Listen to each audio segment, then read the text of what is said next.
Good morning, everybody, and welcome to this week's Free Friday coaching call. For any of you that are new here, I'll explain for just a moment about how these came about. The absolutely wonderful Mr. Rick Jiha, who had spent 43 years in real estate, and was a master coach with Workman Success, and coached his whole life, really, through his whole career. Used to tell anybody who would ask, "Hey, just give me a call on my cell and I'll help you with whatever you need." And it didn't take very long for that to not be sustainable or scalable. He's only one man. I'm still shocked to this day about how one man can handle the number of things that man handled, but he did do it. And so eventually this grew into Rick's Free Friday coaching call, which was an opportunity for agents from all over the country, all over the world, wherever they were, to have a place to learn, collaborate. And we started bringing in industry experts to really give back to the agent community. Rick passed away in October of 2023, and we decided to continue this legacy of giving back to the agents in our lives. And we could all use a little help, right? We could always learn something new. So I'm very excited to introduce you to our guest speaker today, Mr. Drew Monahan. I only met him just very recently, and like immediately right off the bat, I was like, okay, we have got to have him on a Free Friday coaching call, um, because I think there's just such a huge missed opportunity for how many of us don't know about 1031 exchanges, or maybe we just know the teensiest bit, and we need to know more. So when I met him, I was like, "Oh, will you please do us the honor?" And he immediately agreed. So a little bit about Drew. He's the president of Private Exchange Group, and he is a national qualified intermediary for 1031 exchanges. You'll learn more about what that means shortly. Um, since his graduation from Notre Dame, he has held senior level positions in large public and private companies, been the president of two Rotary International clubs, and has served as district governor of Rotary District 6990 in Southeast Florida and Grand Bahama Island. I didn't remember that part. I'm just reading it. We'll talk later. As a business development executive, he has managed multiple teams to the highest level of accomplishments in their respective fields for over 30 years.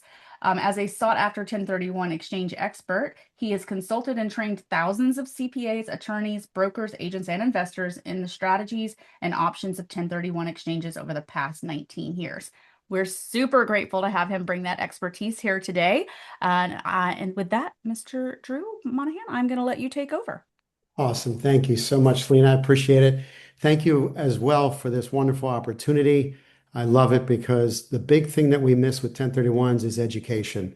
Most people don't see this, don't deal with it, don't even know about it. So the fact that you guys are joining us for this is an honor and definitely a privilege. So thank you again for the opportunity. And everybody on the call, thanks for your time today. So what we're going to cover today is just kind of an overview of it. We're not going to go too deep into it, but the goal with today would be just to kind of give you a concept and some basic strategies, maybe a little marketing, how you can incorporate it into your marketing, even as early as today. Okay, so let's get started with some questions. First question of the day is, what is a 1031 exchange? Now, isn't that funny? I'm going to teach you about it, but I'd like to know what, if anything, you guys know about it. If you got can somebody just unmute themselves, that'd be awesome. Yeah, I can go, right? So the way I Sure. understand is probably if you own property probably and like for like property, you can avoid the capital gain tax and invest similar. So if your exit price is $1 million, so you need to invest million or above in next 180 days. You got a 45 days to identify those property and close it in 180 days. Gaurav, thank you. Now our class is over. Nice job. You hit it perfect. Nice job. Nice job. Actually, that's awesome. I really do appreciate you saying that as well. Let me kind of add to that a little bit more because part of today's call, I want you to get comfortable with this, not only in how you present it to your clients and customers in your way, but also how you can kind of look for opportunities in your marketing and your other business activities that you might not even realize. Okay. So I appreciate you answering that question. Let me give you a technical definition, but I don't want you to use it. Okay, and I'll explain why in a second.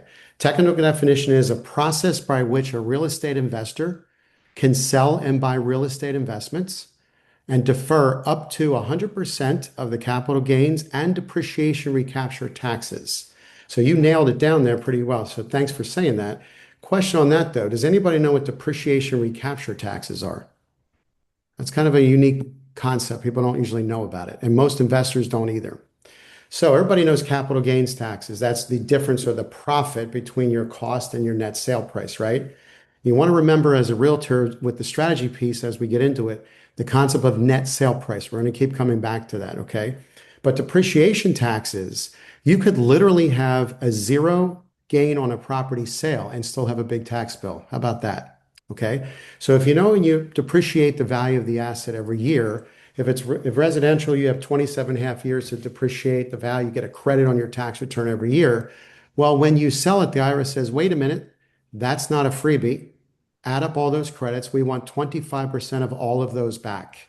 So that's usually a shocker for people when they think, oh, we're selling the property, we're breaking even, we didn't make much on it for whatever reason, we're going to be good to go. Well, what I tell them to do is have a conversation with the CPA or the tax advisor and get their numbers. I just had that right before this call, as a matter of fact. So you want to have, not you, but they want to have those numbers because the numbers are what they are. There's no reason to guess. And we're dealing with 5 and 6 and 7 figure tax bills sometimes. So you want to make sure that we're not just guessing, right? And it's good for them, not you, but it helps you with what we're going to talk about when we get to the strategy piece. So it's up to 100% deferral. It's not an exemption like the primary residence. Some people sometimes confuse the two. This is not that. So the takeaway to this is 1031s are really about usage and money. How you use the property determines if you can do an exchange, which I'll get to in a second, and also the money, which you just said. So just to give you a quick overview, if you sell at $1 million sale price, contract price, you're going to only take the closing cost off of that. That's commissions, doc stamps, attorney's fees, all the normal closing costs, not the mortgage if the mortgage is there. We'll get to that later, but just the closing cost. That gives you the net sale price. In our world, we call that the target spend. So think of it as a realtor now. You have a seller who's selling this property. They're going to do a 1031 because it makes sense to with the tax burden, and they're going to reinvest the money anyway. Now, they're now a buyer. So you now represent them as a seller. Now they're going to be the buyer. What's their target number to spend? Like any other buyer, you want to know what their target number is. That lays it out for you. Very straightforward. Now, one takeaway there is you do not have to spend more or the same amount. Here's the caveat. If you do, you have 100% deferral. But what if you find a great deal for them that is not equal to that money? For example, let's say the net is $1 million and you find a great deal at 950. Well, you're not going to encourage them to overpay, right? You're all probably transaction brokers and stuff, right? So you don't want to have that kind of scenario.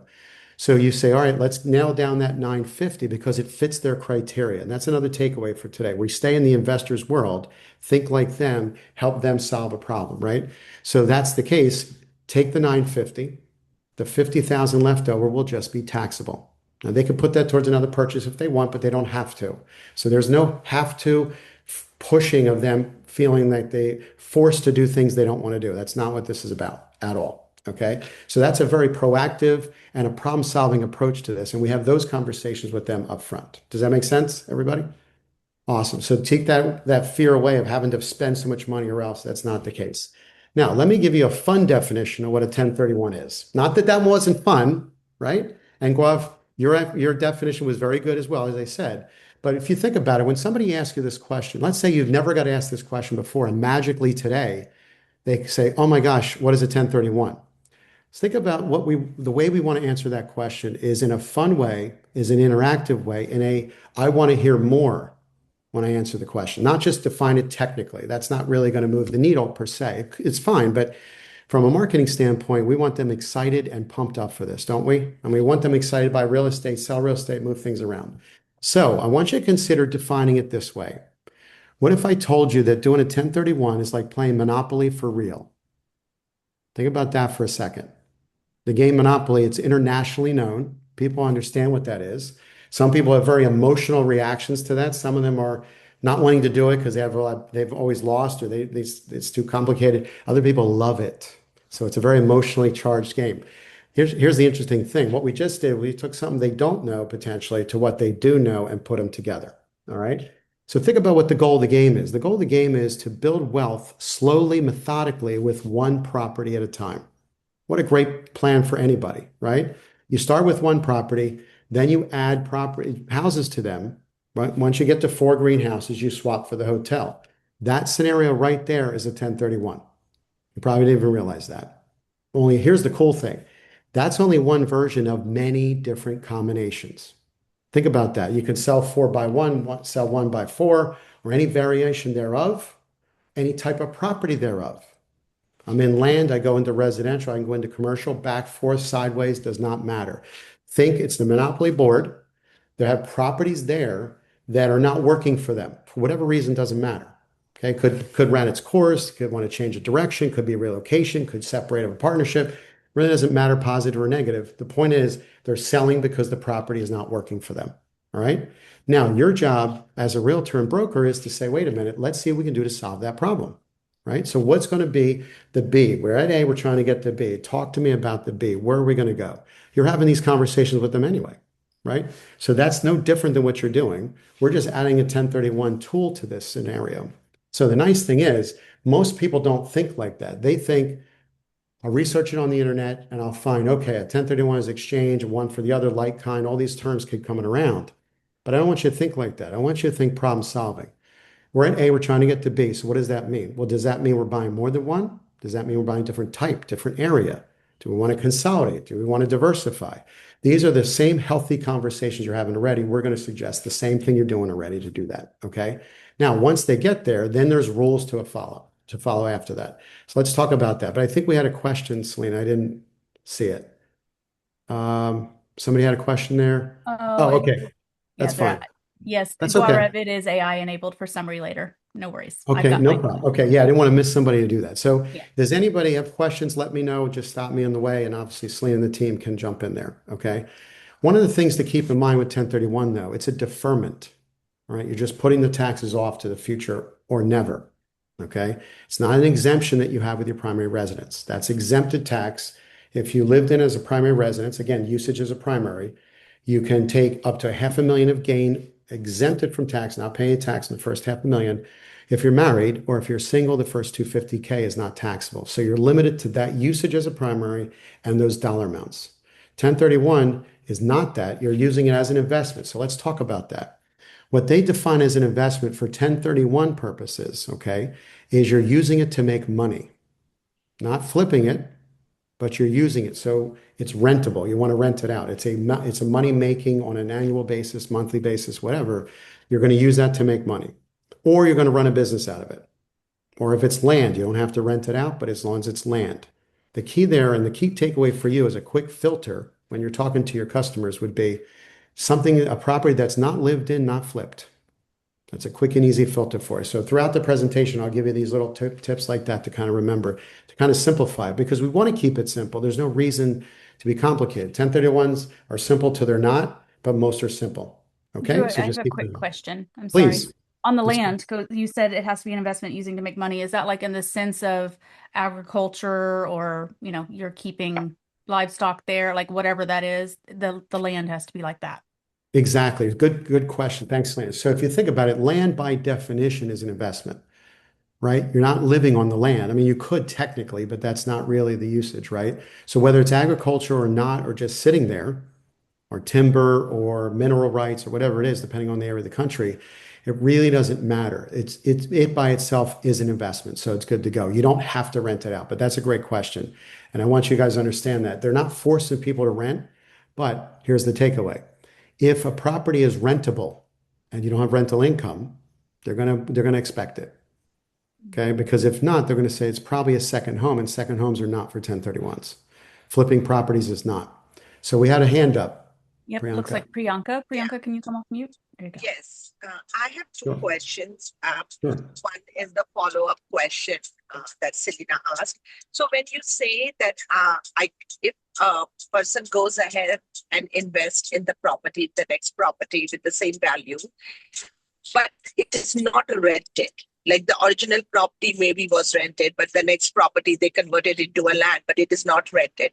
Then will they be eligible for paying tax on it? Or, I mean, can Good. they qualify for 1031 still? Very good question. Thank you. Very timely. So let's look at that for a second. When you do a 1031, you're telling the IRS that you believe it qualifies based on usage of money, and you're going to follow the rules, which I'll cover the overview. Okay. But here's the thing, the sale and the buy have to be the same usage, not same type. So If you rented a property out that you sold, check that box. We recommend at least, by the way, 2 years of activity prior to a sale and after a purchase. There's no holding periods. There's nothing they're going to tell you they have to do it on a certain period of time. However, we know they like 2 years minimum because at a year of it and a day of ownership, it switches from a short to a long-term asset. So it's taxed as a long-term asset. And in 2 years, we know from the primary residence exemption, they like 2 out of the last 5 years. And there's also letter rulings that said if somebody converted a 1031 into a primary, they waited 2 years, started living in year three. So there's the kind of 2 year thing. But to your point, if you sell property you rented and buy a property and don't rent it, you could kill the exchange on an audit. Now they're not going to audit you because you did an exchange. Okay. That's a myth. Some people think that. This has, by the way, been in the tax code since 1921. This is not a loophole. This is not some special program that's going to expire. It's not like that. However, you're telling them that you're going to, both sides of that, you're going to actually rent it out. Okay. So if you get in a situation, let's say you buy a property and you can't rent it because you're fixing it up. Well, obviously that's okay. Right. But you're going to document that. The way our attorney explained it to me over the years was the more boxes you check down a path, the stronger that path case is to represent that case. Okay. So you want to show intent to rent is one of the phrases we use. Right. How do you show intent to rent? Sign on the property, social media marketing, MLS listing, obviously. Anything that shows when I get this property, I can't wait to rent it as soon as I can because an investor, that's how they make their money, right? They don't want to sit it vacant. So if you have those kind of activities, you should be good to go. I mean, if the property takes a year to fix up, that happens sometimes longer. It's okay as long as you document that. But what you would not do is buy into a property that restricts rental, okay, at all, or maybe for a while, because that will not be an excuse they're going to allow, right? Because you Yeah, knew that going into it, right? So just keep that in mind. But great question, Priyanka. Thank you. great. Does you Thank have you so much. you're Yes. welcome. And I have one more question. Like, Yeah. suppose, as you said, you cannot do this primary residence. So does that mean if, as a primary resident, whatever gain I get, and if I'm buying a primary resident again by selling this property A, I will have to pay a tax above 500K if I am married, if the seller is married, even though they are reinvesting in their primary Good property. question. I was breaking up just a little bit, but if you can, let me just kind of say it back to you. You can always change usages. You're not bound to use a property. It's your property, right? Or your client's property. You're not bound to use it for the rest of your life in a certain way. However, we recommend, again, this is a recommendation, we recommend that whatever you do before you engage in one of the aspects of either the primary residence or 1031 for investment, that you have a 2 year history prior to and after. In other words, if think about it this way, they're not going to let you just change usage on a whim to get out of a tax bill, right? So let's say it's your primary residence for years and years and years, and you went to go sell it, and you're like, whoa, we made 1 million on this. We're only covered at 500,000, so we have to pay tax on the other half. Let me rent it out for a couple months, and then we'll do a 1031 on it. That will not fly. I mean, we could do the exchange for you. You could get the exchange done with any qualified intermediary, but on an audit, they're going to go, no, okay, because you didn't establish that. And it's a concept that we like to call seasoning. It's not an official term, it's kind of a layperson's term, right? Where you say, okay, I'm going to season this usage over a period of time. So we recommend 2 years, as I said before, and two tax returns. So they show some consistency there over time. Okay.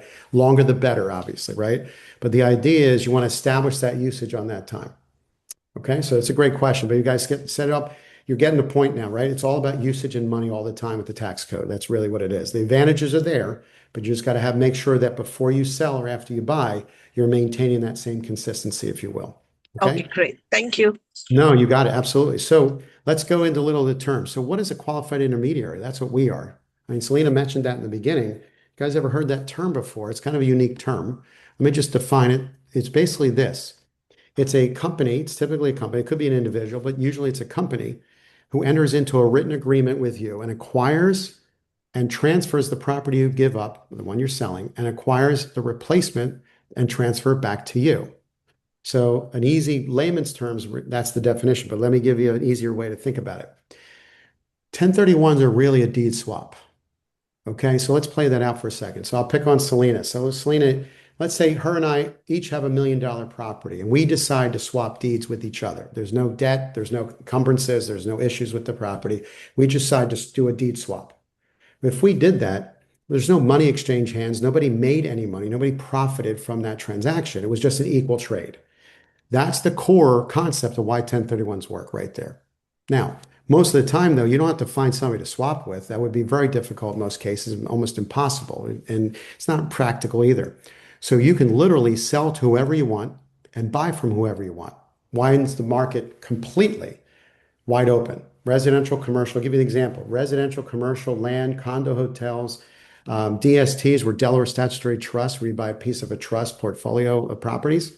Air rights, mineral rights, condo hotel, co-ops, probably said that. So anything that's considered real property is exchangeable for any other real property. It's fantastic. It's wide open. You can solve problems a lot easier when you have much options to solve, right? But let's talk about that. So we're not doing a deed swap. So how do we deal with the money? Right? You're going to sell to whoever, where's the money go? And then there's a delay between the purchase, right? Because you need time to make that happen. So that's what we are as an intermediary. We're in between the two transactions to bind them together to keep that bubble, if you will, or keep that whole transactional activity within an untaxable event. So think about it. When Selena and I swapped properties together, we didn't put any money in the pocket, so we have not created a taxable event. They're not doing us a favor. Okay, 1031s are not some special pay, like I said before, some program or something like that. If you don't create a taxable event, there's nothing to pay tax on. Just like if you have an asset that goes down in value, you get a credit, goes up in value, they want a piece of it, right? So it's a very simple concept when it comes to that. So an intermediary kind of connects the transactions, the purchase and the sale, or sale and purchase, right? And that's our job. So we escrow funds from the sale and send them to the purchase. So you have an escrow company that does the closings. We interface directly with them. Wire goes directly into that account, and then we send it out to the purchase. So we keep that. That's intermediary of the two. That's where we're at. Okay. So we do more than that too, but that's one of the basic functions of what a qualified intermediary does. And it makes you very simply it prevents you very simply from touching the money. So that's another takeaway. Touch money, pay tax. Okay. Touch a little, pay a little. Whatever you touch, they got their hand out doing a calculation. If there's a taxable event, they're going to want their part of the taxes. Some states have gains tax, some do not. Okay, so you got to be aware of that as well. And you already are, your client does as well. Okay, now there's a federal gains tax and a state gains tax where they're applicable. There's also that depreciation tax that we mentioned earlier. So there's three potential taxes that are being deferred into the next property. Okay, and that's how the CPA or the tax advisor would handle that for them. And you don't need to get involved in that part of it, obviously, but just be aware that's what's happening.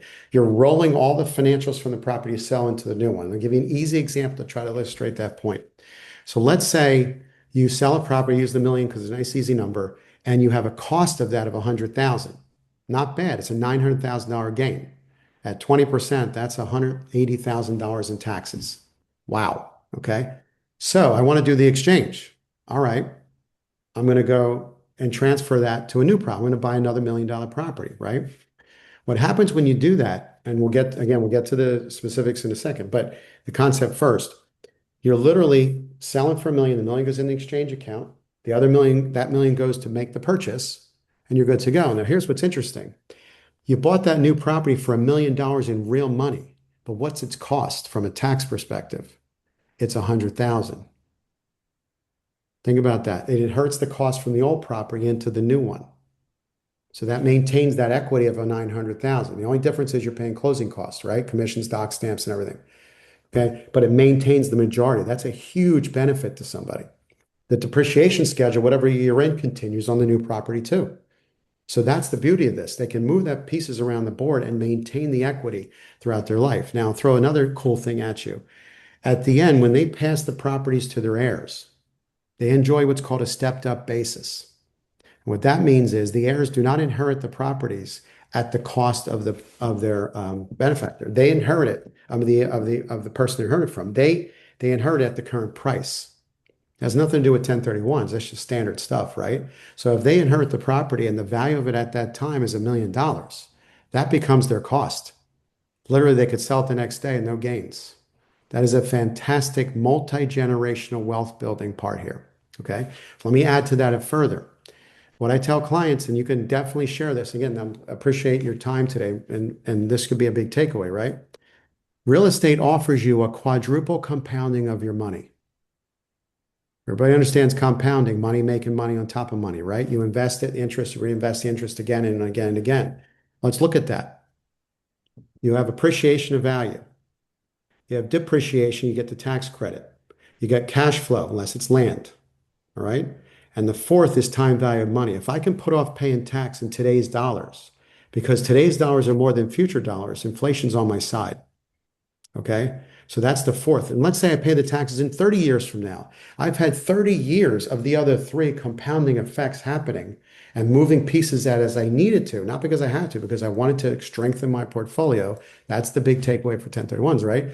All that time. So even if I did pay tax in 30 years, I'm still way ahead of the game financially, right? And people can calculate that with their teams. It is a substantial benefit. So keep that in mind. Quadruple compounding of your money just by staying in real estate and keeping it going. So we're supporting what we do for a living, isn't it? And it makes sense to them too. Okay. So that's takeaways on all the financial side. Now, how much have I talked about saving taxes today? Yes. But you know what the real value of 1031s is? It's strengthening, fixing, solving problems on their portfolio, which is what you're doing every day. So this is just an enhancement to what you're doing. Don't think you have to stop and do other things. It's perfect. Okay. So keep that in mind. It's all about solving problems. All right. So let's get into the structure of it and then we'll have some questions. So here's the process, right? The process works when somebody decides to sell an investment property. They call it a qualified property. Now you have to qualify it. It just qualifies because you know you've used it as an investment. Okay. It's that simple. All right. At that point, we recommend that you have an intermediary involved, whether it's us or somebody else, that's fine, whoever you're comfortable with, right? The intermediary will give time to explain the process to them, right? Now, one of the takeaways we recommend is that they buy and sell at the same time. So imagine that you're working two commissions at the same time and they're bought into it and they're helping with the planning because it solves what they're looking for as far as the problem solving, right? Because a couple of things are play out that we need, they and we need your expertise. Is if you think about it, whether you're in a seller's market or a buyer's market, you got to be able to time this. And I'll get to the timing, but let's just get the concept first, right? You need to know how long it's going to take to sell a property once it hits the market, days on market, your analysis, all that stuff, right? And your experience. You also know how long it's going to take them to find something. So when first conversation with them, we're talking to them about selling and buying at the exact same time.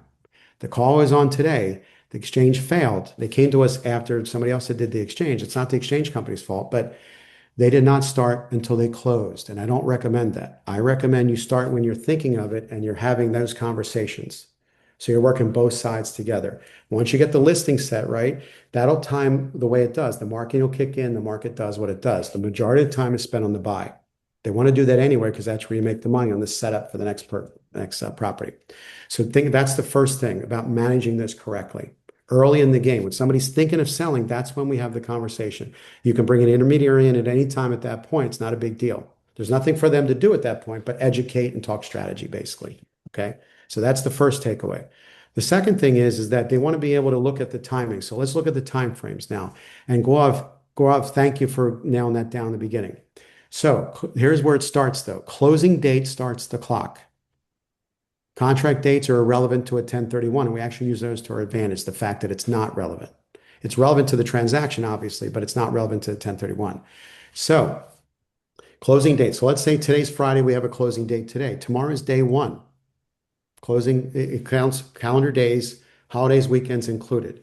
You have 180 calendar days to close on whatever it is you're going to buy. Okay. However, you only have the first 45, as he mentioned earlier, 45 days to finish your shopping. We call it that because I want to keep simple terms with clients. I don't want to overwhelm them with terminology, right? So we say, okay, you have 45 days to shop.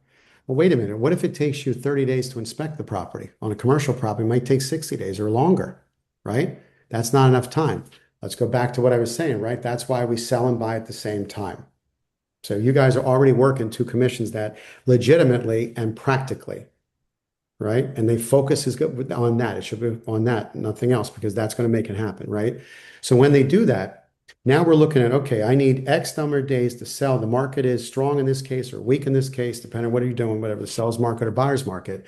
If it's a seller's market, you want to wait to list it potentially because it's going to go fast. You got to have time to get the buy. Reverse it if it's the other way. If it's a buyer's market, you list it early, right? So you list it early, give it time to get those days on market going so you get time to find that purchase, right?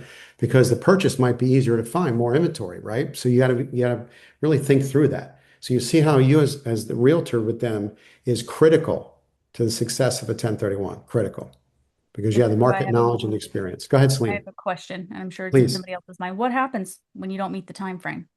We're going to get to that Okay. because I'll tell you this. I personally don't agree with the timeframes. I don't agree with the 45-day either. I think it's crazy. However, it's been that way for over 30 years. Okay. So can't change it. So let's use it to our advantage, right? So two things. We always want to be ahead of that to your point. So if you are lining these up ahead of time, I tell the client, you ready for this? I've been at this almost 23 years now. I would do a sale and buy in a week. How in the world are you going to do that? A lot of planning ahead of time. And I don't want them to rush either. This is not about rushing to making harsh decisions, right? But let's say to your point, we do everything great, tons of effort, tons of research, and we're trying to make this happen. It just couldn't happen. If they get to the 45th day, we're going to know if it's go, no go at that point, right? We're going to know if we found something they're comfortable with. And I don't recommend just giving properties to the intermediary just to get it in by the deadline. Absolutely not. Makes no sense to do that. When you put a property on that list, I'll get to the list in a second, the rules, but when you get to that, you want to be ready to buy that.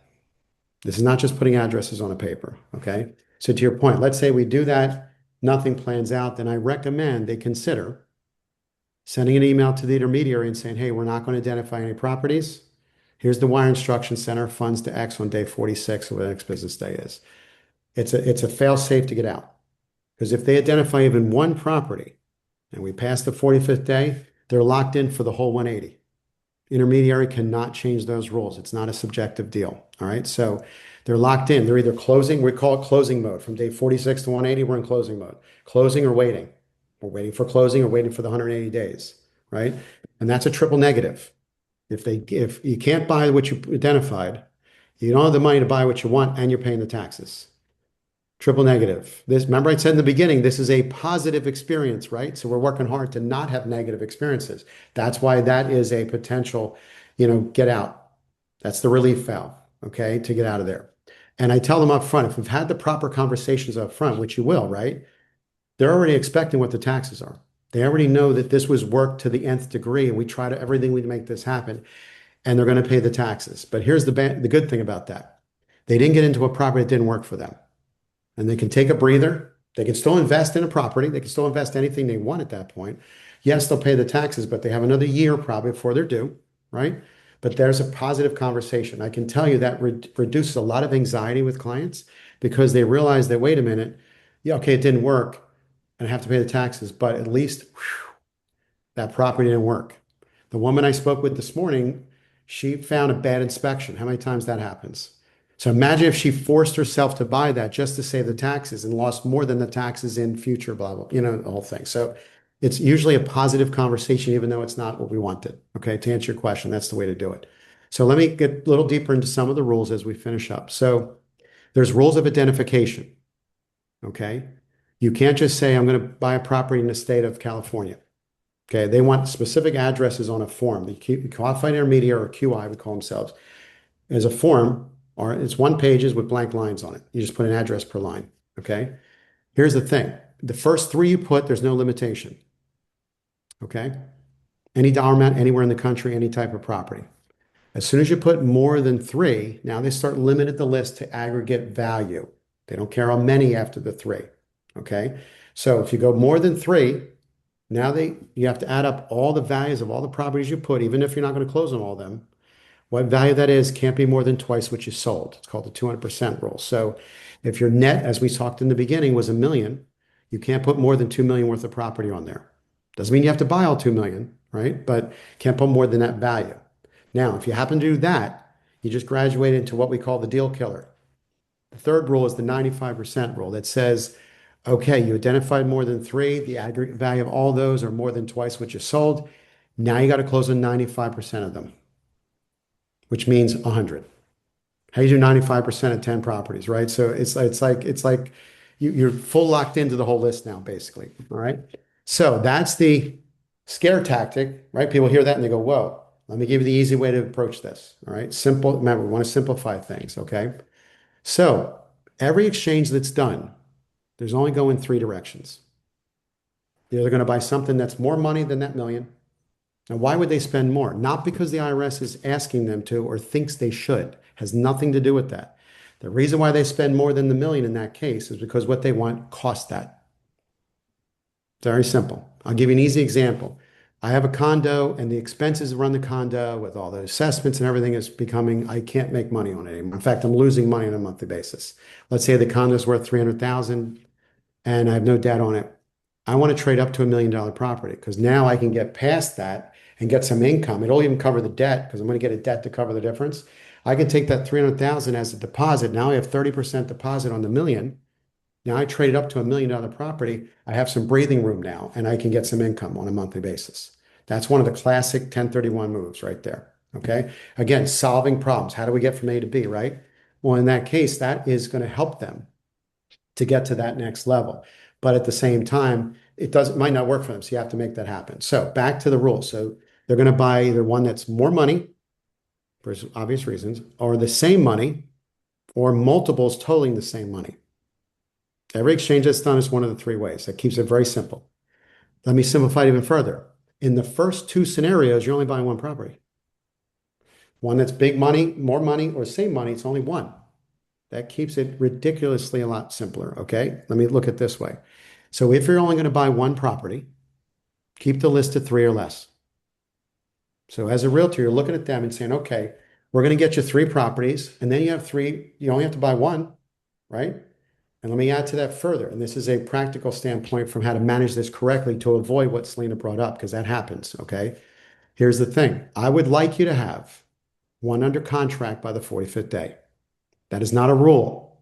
The rules just say an address on a piece of paper. But let me tell you how dangerous that is for a 1031. Not dangerous in safety, just dangerous could kill it, right? Let's say you identify three properties and you're good to go. You've done your work, all the work with the client, everything's fine. And you don't have them under contract because you don't require it to. And we pass the 45th day. And the sellers have the nerve of selling to other people. Has that ever happened to anybody? Right? Because you don't have anything to bind them in. They're allowed to do that, right? Now you're past the 45th day, can't change the list, can't add, subtract, can't buy what's on the list. Now you're stuck. That's the triple negative again. So let's go the other side, right? Keep it from happening. So if you have one under contract, now you have control. You have an agreement with the seller to do a contract, do a transaction with your buyer. And you have obviously requirements and contingencies as needed, whatever, in that. And then you have two backups. So one and two backups. I've not seen many exchanges fail where somebody identified three bona fide, they're ready to close, they want them, and they couldn't close on any of them. The odds are just not in the favor. I mean, it could happen, sure, it could happen, but you're hedging the bets in their favor, proactively approaching this, not reactive, because you can't do anything after the fact. So that's one of the reality checks to keep it very simple. Now, let's look at multiple purchases, right? So if they're going to buy more than one, which is definitely something they can do, and I can't tell you how many times people tell me, oh, I didn't know I can buy more than one property. They think like kind, residential, residential. Like I said before, it's anything, right? Well, let's look at this. I want to buy two. Same scenario, $1 million, 500, 500, right? So I'm going to put four on the list because I want one in a backup, right? So that I add those up, that's 2 million. Well, we're right at the 200% roll. Don't go more. So if you think about it, anytime you're buying more than one and you have to go more than three on the list, definitely it should be, I would say, less than half the value each. Now, I know this is a lot to take in. This is just an overview. I have a 3-hour class I do too, but here's the thing. I want you to keep simple like that. Just know that these three things are there. It's buying one or more properties. And then when you get there, myself or any QI can help you guys. Okay. Don't think you have to remember all these different points today, but we'll help you that because you spend time with me. I definitely will spend time with you and help you through that to remember all that stuff. Okay. But just understand there's a way of managing this so you can get what they need to get done. All right. Does that make sense, everybody? All right, cool. I'll stop for a second. Any questions? Did I miss any questions, Selena? No, I think you answered Gaurav's earlier one, which was can I make my primary as rental and 1 year later do a 1031 exchange? We talked about the time frame that was really much more effective. Yeah. So I Yeah, think so you we're good. answered that. Okay, so cool. So I'll just kind of finish a couple of technicalities about this. Um, when you are hiring an intermediary, there's questions to ask. I can go over that with you another time, but just remember this. You want to be clear from your perspective on what you need to do to keep things moving forward. We do that anyway, right? When you're working with a bank or a mortgage company or inspections or appraisals, whatever, same stuff. This is no different. Okay. Couple of takeaways as a realtor, though. You can use the 1031 funds for a deposit. In fact, we recommend you use the 1031 first, okay, when it's applicable. All right. So, what you would typically want to do is call the intermediary and get a relationship going with them and say, okay, how do you guys work the process? Do you need a time? What's the time turnaround on a wire? For example, if you're on a 3-day approval process on a contract or whatever the number is, you want to send it what day? Do you want to send it the first day, the third day? You want to wait a day, but they have to react too. So you want to get in sync with what their time frame is. That's one takeaway. Another takeaway is that let's say somebody's coming into your area and they're moving from another area with 1031 funds. You get all excited because they're going to do a 1031. It's a qualified buyer, usually a cash or combination, right?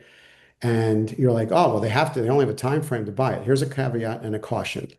If somebody comes to you and they're in the middle of a 1031 and they want you to help them find a replacement, I recommend you do a couple of things. Ask them what they've identified already. Ask them what their cash and debt numbers are. So what was the cash into the exchange account and any debt that was paid off on the sale? Okay. And ask them for the statement if they can from the intermediary. That'll give you some guidance of where they're at, what they have to still spend if did they close anything already? Right? Example, if somebody comes to you and their 45th day is tomorrow and they have $1 million to spend, are you going to drop everything and work with them? I don't know that I would. Right? It sounds great and it could be a great client. I'm not saying don't do that, but you got to protect yourself so you don't waste your time. Okay. I would not take it either. Okay. I would get the information down and find out you need the whole scenario where they're at with the exchange. Okay. In order to see what you need to do. Because what if they already bought one and they want to buy something that's less than that? Here you are looking at a $500,000 property and they're like, no, actually it's a 250,000, you know what I mean? Or vice versa. So you don't want to waste your time with that. Okay. That's a caveat. Some people go crazy going, oh my gosh, they're in a 1031. They're going to buy quickly. You got to be cautious of that too. All right. As far as the other process though, the 1031 company will prepare documents for a closing. Each closing has to have 1031 documents. We have to be part of the contract. So most states, most standardized contracts have 1031 language built in there, and all it is a cooperation clause. So pay attention. If it's in the contract you already use, you don't have to add it. Some people think they have to add an addendum. You don't have to do that if it's already in there. And if it's not in there, you could probably still do the exchange, but all it is a cooperation clause. And no matter what state it's in, it's the same. It says this: if either side's going to do a 1031, the opposite side will cooperate at no liability, cost, or delay. They say it more fancier than that, but that's the core of what they're saying there. In other words, it's a non-factor to the transaction, right? Something else. A 1031 company is assigned the rights of the contract at closing. Think about it. How are they going to receive the proceeds from the closing if they're not the seller? So we literally stand in as the seller at the closing, not the title of the obligations, just that rights to the contract. That's the assignment of contract that's signed at each closing. So that allows us to step in and say, okay, we're representing the seller. We're the agent for the seller. We're going to take the funds directly on the seller's behalf. Okay. So that's something to keep in mind. That's a technicality that's involved in every exchange. People don't realize that. Okay. Questions before I kind of tie it up? We're good so far? Guys, well, does anybody want to ask that doesn't have it maybe in chat, something that's come up for you?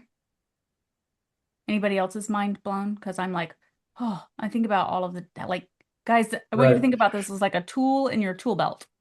Yes. Yeah. Gaurav, I saw you came off mute. Go ahead. Yeah, so one question. This is restricted to US geography only. Say that Could you part repeat again. it, Gaurav? Yeah. Sorry. Yeah, so the 1031 exchange that anyone can do, it is within US geography, or I can sell here Oh, and Oh, can go buy good in question. Asia.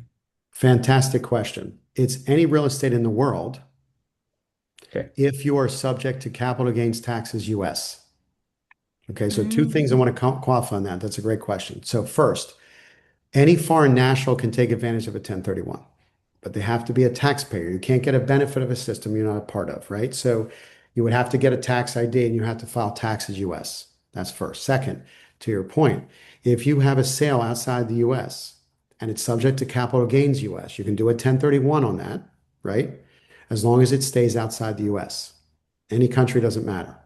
So we've done them Asia, South America, as well as Canada and the islands. So It's just how things work. People sell here, buy there. Okay. You can do any kind of transactions within US back and forth, but if it's out the US, got to stay out the US. Okay. Same rules apply, same timeframes apply, and all that. Now, there's some caveats there. If you have differences of money, sometimes they have US accounts that hold the money depending on the escrow. We had one in Costa Rica. They use a US bank to do the transactions, but whatever it is, we have to go with that. Now, there's another caveat. We had one in Asia. I don't know if it was, I think it was in Thailand, I think, or Taiwan, not sure. They had a situation where the buyer sends a deposit for the contract and the seller keeps it. There's no escrow.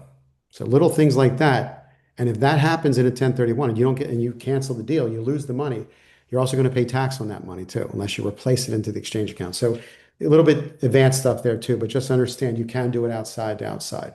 Okay. But because when you do that, we need to definitely have extra time to get up to speed on those customs like that. Fair enough? Yep. Thank you. Awesome. No, you're welcome. You're welcome. So I'll just kind of finish it up, just to kind of give you guys the summation here. The takeaways today, again, this was just an overview, and I do appreciate your time and patience on this. I know it's a lot, okay? But the concepts are very simple. Remember, it's a deed swap. Remember, it's a problem solver. As Selena said, it's a tool, right? It's something where when it applies and works, it works very, very well. And I've seen people go from being anxiety to turning to excitement. And that's what we want with this, right? And the big factor on this is education. If you could leave this call today and just feel comfortable with presenting this as the monopoly analogy, okay, or swapping properties without taxes. I like monopoly because I want to get away from sounding too gimmicky or salesy. Oh, you can sell your property and don't pay taxes. You will not hear us ever advertise that because I don't like the way that comes across. I think that it seems too gimmicky, and I think people will get the wrong impression. In fact, most of the time we spend is, and I think if you do the same thing, spend time on solving problems for them. Again, you're doing that anyway, right? That's the key about this is just an overlay on top of what you're doing. A couple other quick takeaways. When you're on, let's say you're on a listing appointment and you're not thinking 1031s, it's not an investment property, it's primary residence, whatever. You're focusing on getting that listing, doing your presentation, and they mention they have an investment property. A lot of people that are not full-time investors and have one or two properties don't think of themselves as investors. They have a property that's an investment or rental or something like that. It's kind of an interesting mindset. Not all, but a lot of them. So if they happen to mention they have a property and they might be struggling with it, or we have this rental property, but it's a lot of time, whatever, hear that and plant the seed. Say something like this. Well, if you ever want to fix that problem or solve that problem or whatever words you want to use, talk to us. Let's get this one done now. Let's get this listing down and get that going for it. We'll take care of you. But when you're ready, let's talk about solving that problem too. But we can help you with a 1031 plus finding solutions for that. It's a whole package we can offer you. You have a team to offer them. Okay. And think of planting that seed because I can tell you every week almost we're getting exchanges that are missed because somebody sells and then calls us. Okay. And that's just not knowing about it, right? So one of the takeaways is you guys, between you guys and an escrow company or a closing company or attorney, whoever's doing the closings, are on the front lines. If it gets past you, they might not ever do the exchange. So that's why I'm really excited. I couldn't wait to talk to with you guys today because I think it's so important that don't think that they know and don't think that they got this down. I don't care if they have 100 properties and tons of money in the bank. Don't assume anything. I'll just leave you one last anecdote. I had a guy one time that had over 100 properties. He was buying his whole life. He went to go sell a few. He was selling a few, combining them and doing all kinds of stuff, moving around. And luckily, one person on his team said, "Whoa, you're getting killed on tax on this one. You know you can do a 1031." He had no idea about it. Why? Because he just bought his whole life. He never sold anything. So it wouldn't come into his mindset or even to search for it, right? So keep that in mind. Don't think that anybody already knows or should know or their CPA should have told them. Some of them don't even have CPAs. They do it themselves, right? So it depends on the scenario. So if you would take the lead on that when it makes sense to, and you're comfortable to do that, you're going to find a potential to bring more opportunities to yourself, even if it's not a 1031 in that transaction. I'm telling you, I've seen it. It's fantastic. All right, we had a question. Go ahead, Steve. Yeah, I was wondering, do QIs, are they licensed and do they cover certain areas, states, or that sort of thing, or can any QI be used in any area? Oh, fantastic question. So we're not licensed at all. Okay. We're part of a national, most of us are part of a national trade group called FIA, Federation of Exchange Accommodators. that pulls us together, allows us to get bonding and stuff because our bonding is very unique to get bonding for the funds. But no, you can do a 1031 company can handle any exchange anywhere in the country. Okay. Some states have rules that if you're going to do business there, you have to establish an office there. And they have specific rules like Idaho has a rule where you have to certain banking situations, stuff like that. But most of the cases, no, you can work with anybody in the country. And it's usually a relationship based thing while you work with somebody on that. Now, as far as that goes, you don't want to just work with anybody that just started doing this like anything else. You can get in a lot of trouble in a hurry. We're dealing with interstate wires. We're dealing with typically tons of money and other people's money. So the money that we hold for people is a liability to our company. It's not an asset, obviously. So you want to go with somebody who's got a good reputation. And most of the cases, it's a referral-based scenario. Once you work with somebody there, or a title company refers, or in your case, you're in California, escrow company, they're going to recommend somebody they work with and check them out. Plus, if you want, I can send you questions to ask qualified intermediary. I cover it in my larger class. If you haven't bought a service before like this, how would you know what questions to ask, right? I'll cover the one thing you will ask is fees. Let me just cover that real quick because that's an easy one. That's the first thing people usually go to. Most of the fees in our industry are very specific, simple. Okay? They range from anywhere from 500 to about 2,000, sometimes more, depending on this transaction. So the cost of doing this is nominal. It's not going to affect the transaction. Okay. Most of the companies are at $1,200, $1,500. Ours at $1,500 under a $3 million transaction to do a sale and a buy. So most of the fee structure is to cover a complete exchange, a sale and a buy. And then they have additional fees after for the next purchases after that. But they should lay that out for you up front. We do a guide and engagement letter up front. Some do an order form or other documentation, whatever. But I would definitely get the whole story before I hired somebody, just like any vendor you would have, right? To get how they work out. And one last thing on that is they should answer questions that you didn't know to ask, especially if you haven't worked on one before, because you can't figure out all the questions if you haven't done it before, right? It's just not fair to expect that. So look for people that do that. They got your back when they're looking past what you don't know and providing what you should know. All right. So I'll just kind of leave you with that. Thank you. You're welcome. Thank you, Steve. Any other final questions, anybody? Anybody learn a lot today? I have like notes over here. Drew, Yeah, I I know it's a can't lot. thank Yeah. you. No, it Yeah, is, but go yeah, ahead. Who's talking? yeah. No, Sorry. no. I just wanted to say, I just wanted to thank Drew. I definitely went from anxious to excited after this. I mean, there were a lot of questions. Yeah. Oh, I think we lost her a No, and bit there. Illa, I thank you for saying that. That's exactly Yeah, the way to do it. Because if you're excited, they're going to be excited. We want them to do more of these. We don't want them to have bad experiences, obviously, right? We don't want them to feel anxious. It's the IRS. Oh gosh, I'm afraid of them. I got audited before. I didn't get audited. I'm afraid to get. It's a really amazing. That's why I love doing this. I've done it so long, so many times. I've explained this. It never gets old for me because I think it's a fantastic win-win for everybody. Really, and the government's not even losing either, by the way. Yeah, Okay, nobody's getting over on anybody. It's a win-win. It's a strategically placed tool that helps people preserve multiple generational wealth. Boom, that's the big one, right? So, yeah, that was yeah. good. Monopoly was the biggest takeaway because I had a similar conversation like at a dinner at someone's where we were talking 10:31, and I'm like, I kind of have an idea about how it works, but I really can't articulate and explain. But this has been amazing. Thanks a lot, Selena, for making it happen, and thank you, Drew, so much. my pleasure. And thank you for saying that too. That's exactly why I do this. Tell you one last story. When I started doing these, I was asked to do a training at the Palm Beach Board of Realtors on the island, the Billionaires Row over in Palm Beach County, Florida. And I was nervous because I'm like, I thought they would know all this stuff. I had on a 600 person board of realtors, I had 10% of them there, 60 people in that room, packed. It was packed, all dying to low. And I started realizing, wait a minute, nobody knows this because nobody runs into it.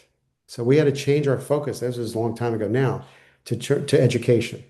Don't assume anybody knows. It's okay. They're not dealing with it every day, right? So fantastic, fantastic. Thank you for saying that.